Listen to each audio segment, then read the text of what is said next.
you're perfect for me. What does punk mean to you? Okay, so we were best friends for 3 years before we got married, and we still argue about this all the time. Because I had a giant rainbow mohawk, and I was all street punk, and he was all pop punk. And I used to think pop punk was stupid because it was just dumb songs about girls. And so I hurt his feelings a lot. And I think what attracted me to punk rock was like seeing things that are wrong in society or in the church or wherever, and actually being the person that says like, hey, look at this is screwed up, this needs to be dealt with. And so that's, I think, part of who I am, because I talk and I like to say like, hey, this is what's up, this is real life, this is what's really going on. And so that's how I connected with punk rock. Plus, I like the beat. I think the energy's always appealed to me. When I was 94, Green Day got me. I do have to ask, is pop punk really it, or is she exaggerating a little bit? No, I'm a pop punk kid through and through. Okay. You just answered yourself. West Coast pop punk is what changed my life. But he's also a West Coast boy, so it makes more sense. Yeah, We'll allow it. I like catchy music that's played honestly and passionately and fast. I think punk rock should be a little bit dangerous and a little scary, and I think rock and roll should be. And so that's kind of what appeals to me about it.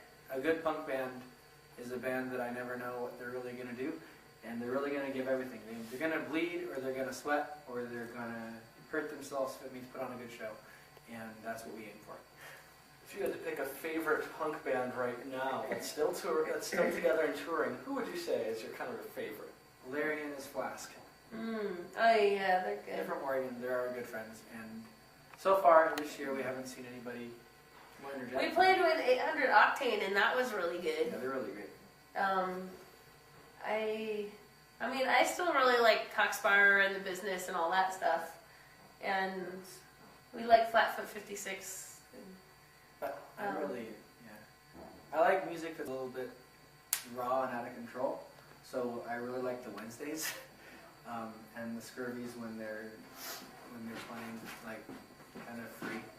So I like stuff that's a little bit A little bit more real to you, a little less polished? Yeah, I guess that's a good word to put it. Oh, we also really like Slim Cessna's Auto Club. Yeah. They're not exactly punk rock, but they fit. They work. They're awesome. They somehow work, this fit. Punk's an attitude. They're intense. It's not a musical genre very well. They definitely influence our live show. You do have a very interesting live show. What have you heard your live show described as? We were told we were molding peaches on crack tonight. We're a breath of fresh air. Kids show for adults. I would have to agree with that last one. It's always a joy to see you guys. Do you think a little scary? A little. When you have someone screaming at your face, it gets a little scary occasionally. Pushes people outside their comfort zone. Do you purposely do that? Yes. Do you think Christianity today, and well, not necessarily today, but Christianity in general, and the kind of the punk ideals, they just have an attitude, do you think they clash? Or do you think they actually work together? It depends on which aspects of punk rock you're choosing to go with, I guess. Because I think God really likes honesty, and so sometimes being honest means sharing the negative things in your heart, because they have to come out in order for there to be healing and things like that. And I think there's a lot of hurt in this world.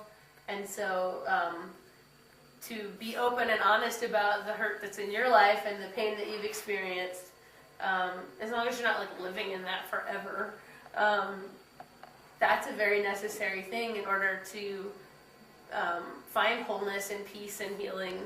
And God doesn't want you to be kind of in the closet or hiding or not honest about what's really going on in your life. And so I think that part of punk rock is something that I'm connected with. I think, as also just kind of a different note, but as people, we create culture and community, and those things aren't inherently bad. Sometimes they lead to bad things, and so if you're involved in a punk rock community that's leading you into detrimental activities, that's not good.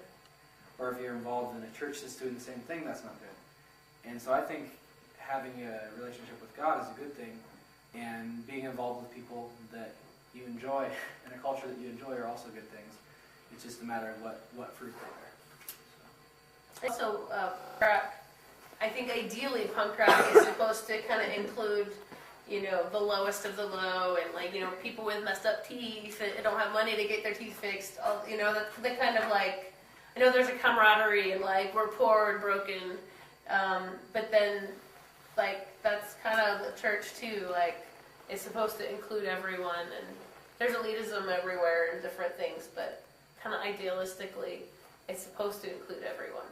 Yeah. I think I like punk rock shows where the bands are on the floor and looking at the people in the eye, and not separating themselves at all. Mm-hmm. And that's how I think the church should be. And that's one of my favorite things about music when it's played in an accessible level, is that there's that equality.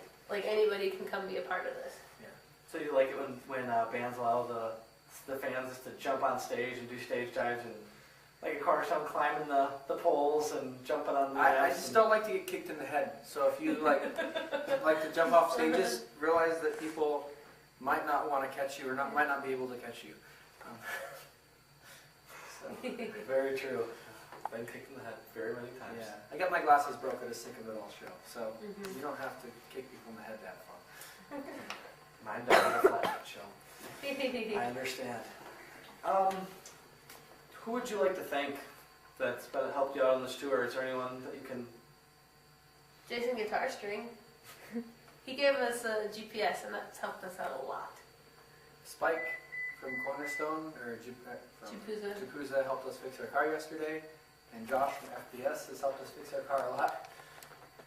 And anybody that's promoted the show, or told their friends to come and sing along. Or let us sleep on the floor, or who bought merchandise, or gave us money, or fed us.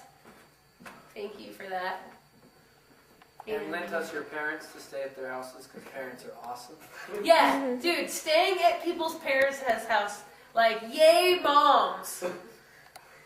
They feed you too? Yes. Always. Oh. All right. And I want to thank you for doing this interview.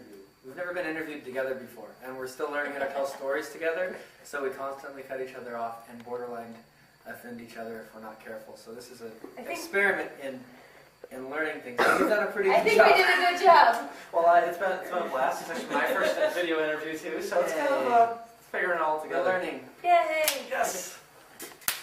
All right. Well, you can hear Destroying Nate Allen along with other punk bands at HXC Christian Radio. Go to hxcchristian.com and you can find it there. There we go. Turns out you're perfect